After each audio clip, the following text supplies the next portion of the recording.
Dit programma is tot stand gekomen met een bijdrage uit het Mediafonds Amstelveen.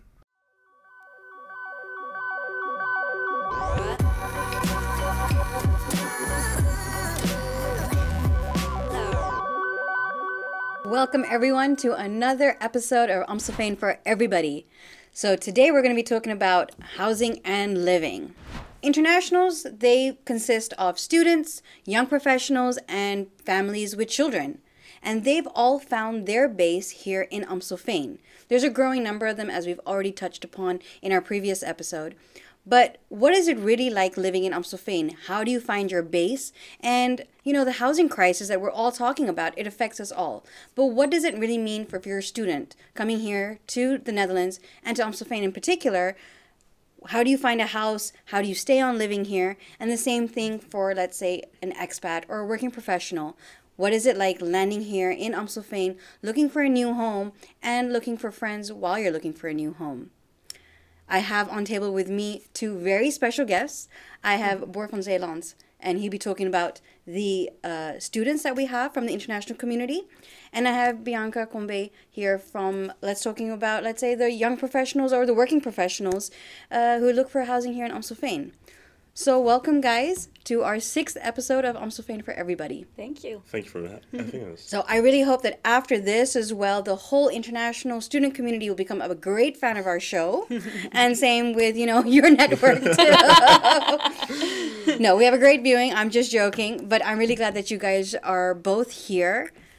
How are you guys doing? We're talking about a very, I think, sensitive topic as well. Let's try and feel the mood. How are you guys doing? Yeah, we're doing good. Yeah. Yeah, I had a lovely day and nothing too special. All right, super. So you're sitting in our great studio here in Amstelveen. Bianca, I'm going to start with you. What is it like helping expats find their home here in Amstelveen? Well, I actually love to help people. I have an international background myself, so I grew up in Los Angeles, so I know how it is to be in a strange country, especially if you've never been there before. But it's difficult, especially if you don't speak the language. Not everybody gets help from the company, so it's where do you start? Indeed. And just to give some context, you are the owner of a company which is housing services, basically. Yes. So correct. you help internationals get a soft landing. Yes. Here. Okay. Yes. So I sometimes even pick them up if they need a hotel first. I can help them with that as well. And then start the housing search to rent something, arrange the utilities, insurance, sometimes even finding a doctor or a dentist. So. And you also, do you do that purely for renting houses or also buying? Oh, also buying. Oh, yeah. fantastic. Great. And Boer, you're here as a student union rep and in particular for housing. Is that correct? Yes, I'm on the board of ASFA, Student Union. We represent both the University of Amsterdam and the University of Applied Sciences. Within my board, I am responsible for the housing portfolio. Yeah. And just first thoughts, when I talk about housing and think about students, what is the first sentence that comes to your mind? Shortage. Okay. And Bianca, if I talk about that for you? Also shortage. So yes. I definitely see a red line over here. Yes. So what we did, I think, Boy, this will be interesting for you. We visited an international student, Ksenia. And while she's living over here and she's studying over here, she also faces, she faces an issue.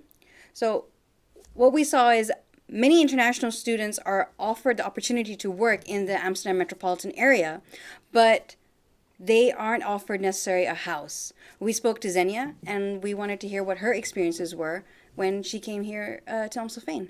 Finding a place to live is difficult for all students, but internationals have the additional disadvantage of not knowing where to live. Xenia from Latvia started her bachelor with full enthusiasm, but she was not told about one thing. Finding a home in Amstelveen is no piece of cake these days. I was trying to find it by staying in a hotel for a week, and then I was having appointments and I was going to meet people, and some of the meetings I had were quite sketchy. And then I couldn't find a place for myself, and I fell down by bicycle, thus I couldn't couldn't anymore talk much. And then I needed emergency housing. I came to my university. They couldn't help me by phone because a lot of people were homeless at that time. And then I contacted somebody at Couchsurfing. I just described my situation, and few people responded that they could host me. And then I stayed at the person for 2 months straight, sleeping on the couch in the living room. The person was really nice to me to host me for that long time. And basically this person saved my life in this sense. I didn't feel like I'm supported by university with finding the place. Even about Aulenstede, I didn't know till like September, because somebody accidentally mentioned that Aulenstede exists, not university who communicated it to me. The concept of Aulenstede as well, and the hospitation concept, I didn't know it. It's not existent in my country. I went through 5 hospitations, and this one here accepted me, and now I live here for a year and a half. But how was it to live on a couch for 2 months while you're doing a study? It was quite difficult to concentrate on studying. I couldn't really properly study or like socialize because of the amount of stress. But the most stress came after I found a place, because I had time to breathe out and I could realize what I went through for all that time before. In 2023 there will be 85,000 foreign students in the Netherlands. In the area around Amstelveen, a total of almost 20,000 students come from abroad. Aren't there too many international students? The problem is that there is no cap on my study, so it can be as much people as possible, as much as applies, and the program is just growing. So there are programs which are much bigger than expected, but the university needs funding, which university is getting in case there are international students studying. Those, I think, there are just too much students, and with internationals the problem is that we cannot get the free transport. So even if Dutch people can stay at their parents, we cannot do even this option. So I think there should be less students in general for every program, maybe even less internationals, but those who are homeless need to be taken care of. It seems that internationals are lured to the Netherlands for an interesting study, but are then left to their own devices to find a home. What is necessary to handle these situations? Instagram from university should be a bit more transparent and a bit less idealistic about life in the Netherlands, because I think they're promoting much of how amazing it is in the Netherlands for everybody and how wonderful is the campus. And there is not much realistic news happening, even if they say it's a crisis. I don't know how much of a crisis it is. Is it 4 months of searching? Is it a year of searching? And what is the budget? I never know the truth. I think it's also universities and DUO maybe even responsibility to just engage people in this sharing. I hope that they are going to be sharing their stories and the more realistic image of Netherlands will appear. We just heard Xenia's story. It was quite intense, and of course, I think what we can conclude from that definitely there needs to be more transparency from, let's say, from universities in terms of what students can expect. Or when you hear this story and you hear what she has to say, does this resonate with you? Do you hear these stories often? Yeah, you hear these stories all the time. You can go to any campus or any university and you walk up to an international student and you ask, what do you think of the housing? Everyone says it's awful here in the Netherlands. So we hear this all the time, and it has to do with the fact that the university is actually not responsible in the Netherlands for student housing. And universities in the Netherlands have, over the past few years, made it very attractive for internationals to come and study here. But because the university is not responsible for housing, they can just keep on growing. Right. Indeed, last year, finally, the university started telling people the honest story about how it is to live. But that took way too long. And if the universities they're not legally allowed to. Universities are not legally allowed to own houses. Right. So I think they should take responsibility and maybe limit the growth. Yeah. Right. And of course, so that's exactly what Xenia said as well, that there should be more transparency. Mm-hmm. There need to also limit the growth, like in terms of the classes, and maybe not give this false hope of where we can help. What other solutions are you working with at the moment to, make this possible or to have this situation under control? What we do to help is that we as ASFA, we last year helped set up a couch surfing platform, No Room for Us, for instance, in which we tried to find people who had a space left in their house and match them with students who didn't have a house. And next up, we also are in constant talks with the municipality and housing corporations on where to build, how much to build, and how to make it easier, for instance, to share a home. Yeah. And do you feel that students are given the short end of the stick because they're students when it comes to housing? I think that's a tough one. I think that just in general, you're in a tough position as a student. You don't have a lot of money. It's a very specific form of housing. You need a room. And if you're an international student especially, you don't have a network. Right. So you wouldn't know where to start. I think most students get their room via who they know. Yeah. And university has a solution for this called first-year housing. They're also called landing spots. And it's a place where you can live as a first-year student. It's social housing, so it's reasonably affordable. And then, so you have a year to find a house, and because you can stay there. But then, when the year ends, you lose your social housing, and you have to go and find something in the private sector. Right. And this used to work pretty well. But now, with the rising shortage, we see that students don't have enough time in that year to find a new place. And then you're trapped, because you might maybe have spent over 20,000 euros on your tuition. And then university says, sorry, we can't help you. Yeah. So should you keep that system? That's a good question. Indeed. So as we heard, in the coming years, we're expecting 85,000 students. And that's quite a population. And we, of course, are not looking for them to struggle. So I'm very curious what the alderman has to say about it.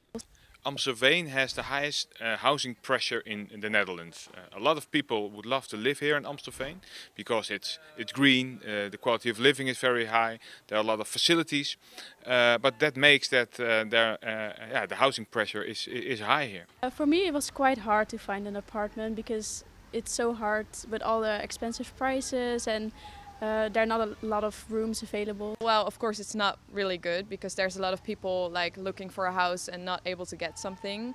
Not only students but also like older people. It's very important to have a housing market which is balanced. That means, from my perspective, everybody can have their own housing career, a living career in Amstelveen. No, it's not worth anywhere to rent a room from like 8 square meters for almost €1,000. I don't want to sell my kidneys to live somewhere, I guess. I think the only solution is to build more houses and like flats so more people can live here. They have to do something about it because it can't go on like this. You need to encourage that the people, if you are able to move, for instance you start a family or for another reason, if you move to a new place, then you will leave your old one for a new group, and therefore that carousel needs to roll. I mean, I think we just heard a little report, two sides of the story. You know, if you speak to the alderman, he has a very different opinion from what we have here on the table. Do you think that we have too many international students or too many students in general? Depends who you call we. I think that here in Amsterdam we've created an unsustainable situation. We've seen over 10,000 students extra come to the city in the last 5 years, and that growth curve has only just stopped growing. So I think we can expect many more students even in the upcoming years. But what you see is that this is really an Amsterdam problem, and I do believe that there's more space outside of the country. For instance, a city like Maastricht, they really want more internationals. Right. And the same is for Delft and Eindhoven. But over there, we do have the space to house these students. So I think we do not have too many students in general, but I think we should be critical of how many in the end can we take up here in Amsterdam. And shouldn't we maybe spread them out more over the region? You see also that that's a very tough thing. For instance, international students would love to live in Haarlem or in Purmerend or even here in Amstelveen, but contrary to Dutch students, they don't get free public transport, so it's really expensive for them to live outside of the city. While it would be a very good solution for in this housing crisis. Yeah, I mean, absolutely, Bianca. How do you and how do your clients experience this? Yeah, well, first off, with the students, they also contact us if they can't find it through friends or whatsoever. They ask us to rent a home and share it with 3 or 4 students. But that's not allowed from the city laws. Right. So that makes it very difficult for them. But for young professionals, workers, sometimes also the same. Like if they're coming here as a single, they don't earn enough money to rent a house. So they also would like to share a home. But even for families, sometimes families come here with 2 or 3 children. Yeah.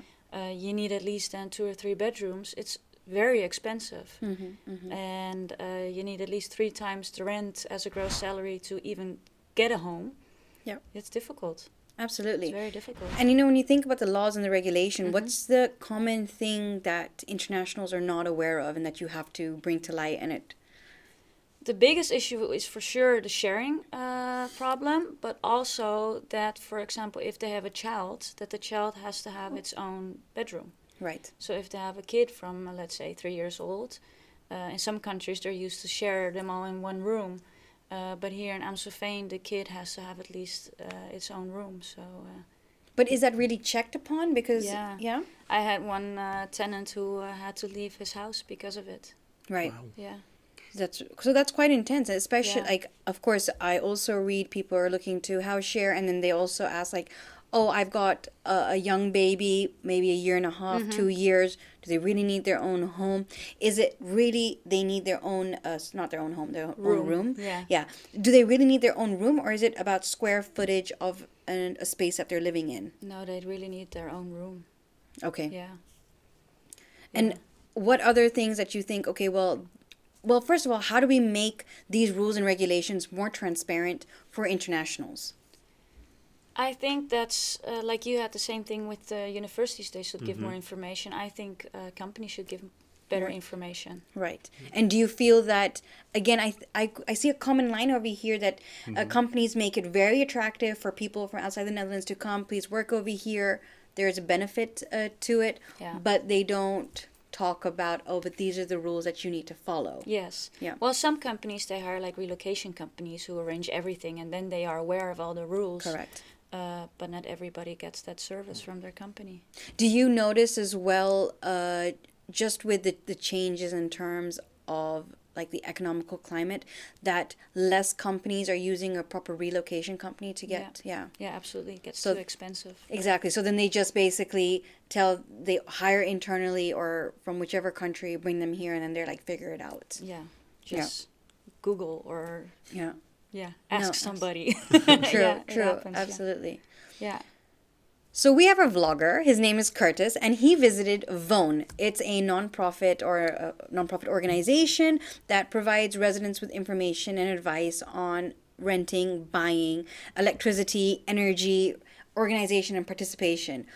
I'm really very, very curious what Curtis actually experienced at Woon. He went to one of their I think information evenings. Okay. So let's take a look. Interesting. Hey everyone, Curtis here with another vlog with you all. This month we're talking about housing. As we all know, that's a problem here in the Netherlands, especially for us expats. Thankfully, there's places we can go and people who can help us out. There's a great service here in Amstelveen called Stichting Woon. All right, so I'm now here with Gust Augustijn he's the team leader here at Stichting Woon. Can you tell me a little bit about what Woon does, especially for expats? Sure, we are a non-profit organization, and we give information and support to tenants, so people who rent houses, and also for expats. And expats are actually a big group of our of the people we help. And the location in Amstelveen, what's the purpose of the consultations? What usually happens there? We have walk-ins there, so people can, without making an appointment, they can come by and they can ask us any questions about the rental contract, or about the rent price, the service costs, of maybe lack of maintenance. And we can study the contract and give some information about it, and maybe help them starting a procedure if the landlord doesn't want to fix problems. Oh, do tenants have specific rights in the Netherlands when they rent? They do. They have more rights than most expats realize. So yes, if you rent a house, the landlord is obliged to take care of the maintenance of the building. And if he doesn't, or she doesn't, then there are actions you can take as a tenant. Sometimes just with one question we can answer immediately, and sometimes we will have more contacts, It can also be by email or by phone, so we can see what's the problem and if we can do anything. Do you guys know about Woon? Do you work with them often? I don't. Yeah, we do. We also have a legal aid office in which we work with law students. And sometimes if like a housing case comes up that's too complicated, then we move it on to Woon. Or we also do like information stands on campus where we hand out information about tenants' rights. Okay. Because you feel like the knowledge under international students, especially on tenants' rights, it's very low, which makes them very vulnerable in many situations. Do you think the same thing goes for international expats or professionals?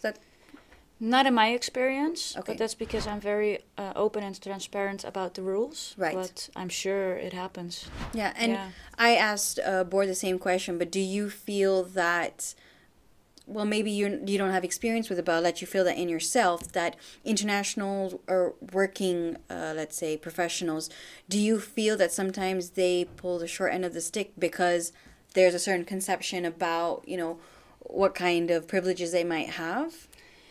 Yes and no, and it's also sometimes it's also difficult because most homes they rent are through a Dutch person, a landlord, and not a corporation. And one landlord is very flexible, and the other landlord is too strict and not even following Dutch law. So it makes them sometimes insecure. So What I do read quite often is that deposits are not returned at the end of a lease for whatever reasons, and then I feel that most of the time tenants just don't know their rights. They don't know what they're going to be arguing on. How do they get it back? And you know, in some cases it's just a case of them being fleeced for their money. Yeah, in my experience, I have my own company, so almost 10 years. I only had that experience once. Okay. Sometimes they don't always get their deposit back because they broke stuff, and then they think, well, it's only like €100, but then like a broken window can sometimes be €1,000, for example. Yeah. But no, I only had that experience once actually. So do you not too feel bad. that there's, you know, people who rent via a professional company, a housing service like yourself, do they have an added advantage because there's more transparency and they're more protected than versus someone who goes alone? Absolutely, and especially also depends, of course, on the agency they work with. For example, we make a very detailed check-in report and also a check-out report. Right. So everything is written down, so everything is clear up front. Yeah. I think for students it's very different because a lot of students, they don't have someone that finds a house for them. They do it on their own via Facebook, via Kamernet, via Room, although Room is from a housing company, so that's done pretty well. But you see that because they don't have someone who checks it, that you get the weirdest clauses in the contracts. I've seen clauses of people not being allowed to cook too spicy because it would irritate the homeowner. Right. People not being allowed home at certain times. Oh. We see way higher than deposits than legal. We see key money, which is not allowed in the Netherlands.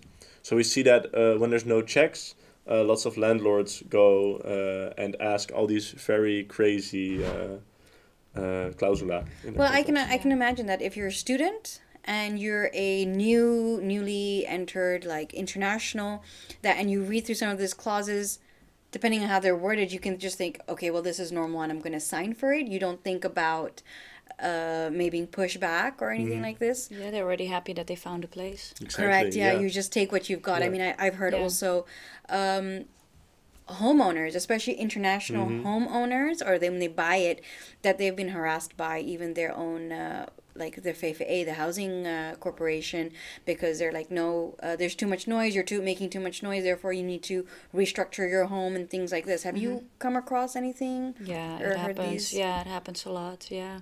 Yeah. Some associations are, for example, not allowed to renovate on a Sunday or even screw stuff in the wall. Wow. And then if they do and they don't know, then it happens. Yeah. I think I have one example where the let's say the homeowner, he bought an apartment and the neighbor below him below them started complaining that there's too much noise or footsteps, and they just renovated and they'd put an insulation and it wasn't good enough, so they had to redo it, and eventually they were 18 centimeters, which is way above the law anyway. So but they were just being harassed by it, that they eventually had to go for legal help. And if tenants need to, or let's say tenants but also home buyers need to go for legal help, where besides going to a professional lawyer, where could they land up? Most of the time they go to the huurcommissie. Huurcommissie, okay. Huurcommissie, yeah. All right. And the same thing for students? Well, for students, we as ASFA, of course, have our own legal aid department, in which we have law students who are almost done studying. They help and answer all your questions for free, if you remember. And is that similar like to the juridisch loket that you have?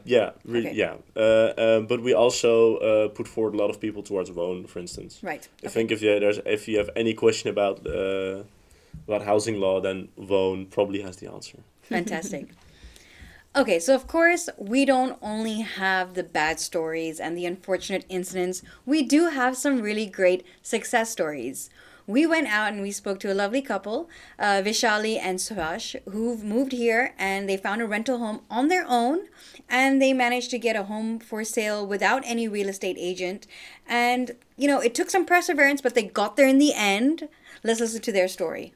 It is not an easy experience.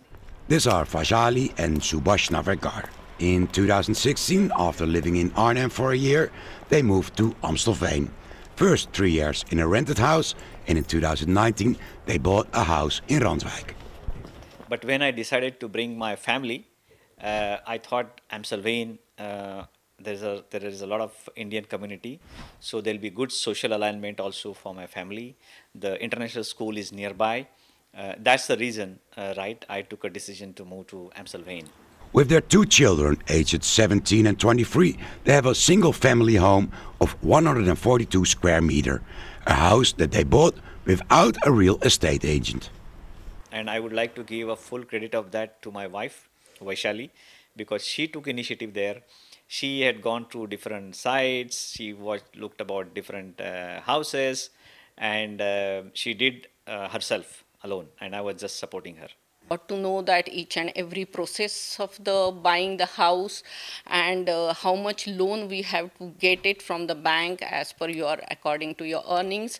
Then I discussed with him. Then I got each and every step-by-step process about the buying the house in Netherlands, Amstelveen. Then I got a clear idea about it, how to get the house. She immersed herself in the progress of purchasing a home and even followed various courses to be well prepared for the market. And finally, after a long search, with success. Mainly I search around 12 to 15 around houses. Then I got an idea what points we have to consider, what points I have to see it. And once I got this house, and then I saw it, and we just entered with my husband Subhash, and we just love it. The success story of Vashali, who works at home as an artist, and Subhash seems more the exception than the rule. Because many internationals have difficulty finding a rental or owner-occupied home in Amstelveen. I think for the international people, buying a house is a bit difficult. And I think the difficulty is mainly for understanding the processes. But once you know the process, I think things are not that difficult. You think you were a little bit lucky also? Yes, 100%. Yeah, I feel I'm very lucky. In 2 years, when the children have moved out, they will start looking for another house, because they actually came to live in Amstelveen for the children. Oh. So, I mean, that's, I'm so glad that we're ending at least on a happy note. Do you guys have some happy stories that you can share? Well, of course. Yeah, sure, of course. Of course, most of the stories are actually successful. For example, we have an Indian family and they just went here, booked a hotel, and they contacted us through Google, and we helped finding them a very nice property to rent. At the end, they bought something. They started a very big business at Schiphol Airport. And now he's contacting us for homes for his people working for them. So there are so many good stories. Fabulous. Yes. Well, I myself, I actually had someone sleeping on my couch for a month last September. Someone would come over from America who didn't have a place. And well, he knew one of my roommates. And it was a bit stressful to have him on the couch. But after a month, he also found social student housing. And now he's just happily doing his studies from his affordable student room. Great. I mean, and that's also a great way to build your network and really get, I guess, integrated as well, because you can't avoid us, no. That's nice. How is it that you both look at it for the future? Yes. I think there's a lot that's going to change. I think like the public debate has really turned, and we're really focusing on affordable housing and not looking at it anymore as a way to make money, which I think is where a lot of the problems that we have come from. It's just that we really need to start building more. That's in the end the core of the issue. And I'd be really happy if Kronenberg could be built. That would be in addition to Uilenstede, at which 3,500 students could live. If that could come here to Amstelveen, that'd be great. Yeah, building will be very important. Yeah. Also for the internationals. Oh, absolutely. Yeah, of course. Yeah. absolutely. For everybody, actually, because there's a housing issue also for the locals. So Yeah, for everybody. Well, I think that's a very clear action. Yeah. Thank you so much for being here on the table with me and opening up and sharing your ideas. I hope that both of you will also be in contact as well, because I see a lot of overlaps in that sense. Interesting, yeah. Yeah. Thank you for having us. Thank you so much. Yeah. So this was a great discussion, guys. It was such an eye-opener. We've got one more episode next month, and I hope you guys will also tune in for that one. For now, that's it. Have a great evening.